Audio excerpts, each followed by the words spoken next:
नमस्कार जी। नमस्कार जी। ये हरियाणा में ये 100 गज के प्लाट देने की बात मुख्यमंत्री कह रहे हैं बीजेपी की सरकार, और दूसरा ये एससी और बीसी की चौपाल कानूनीकरण की बात कह रहे हैं। तो आपकी पार्टी क्या कहना चाहोगी इस पर?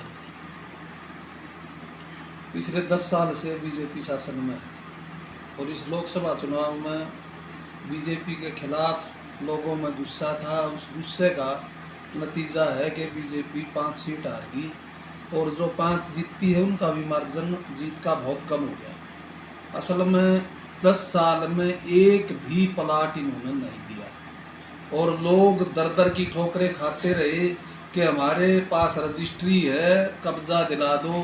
कहीं किसी प्लाट का प्रशासनिक अधिकारियों पर ज़्यादा दबाव बना तो कब्जा दिला दिया नहीं।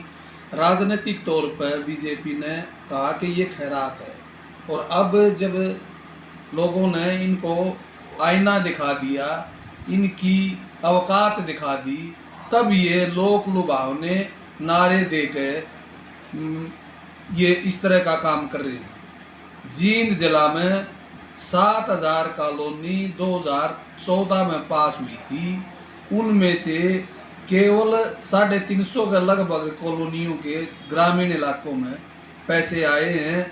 बाकी योजना का केंद्रीयकरण करके दिल्ली चली गई और गांव के कोई गांव ऐसा नहीं है जिसमें 2 से ज़्यादा कॉलोनी आई हों। अनेकों लोगों के बरसात में, आंधी में घर ढह गए, चोटें लगी, लेकिन बीजेपी की सरकार ने किसी की कोई मदद नहीं की।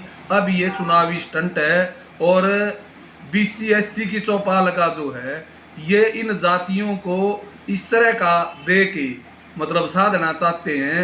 रोजगार का सवाल है, आवास का सवाल है, महंगाई का सवाल है, बेरोजगारी का सवाल है, उस पर ये कुछ भी नहीं कहना चाहते। अभी भी ये लोगों के फार्म भरवाएंगे। पहले पूरे हरियाणा में इन्होंने मकानों की मुरम्मत के फार्म भरवाए, किसी को भी एक पैसा नहीं दिया। ये केवल ड्रामेबाजी है, शोसेबाजी है। बीजेपी कारपोरेट घरानों के लिए काम कर रही है, उन्हीं का फायदा करने की कोशिश है और चुनाव में वोट हड़पने के लिए अब इस तरह के काम ये कर रही है। क्या नाम? मेरा नाम कामरेड रमेश चंद्र है, सीपीएम का जिला सचिव हूँ। आपने इस सवाल को उठाया, आपके चैनल का और आपका पार्टी की तरफ से मेरी खुद की ओर से बहुत बहुत धन्यवाद।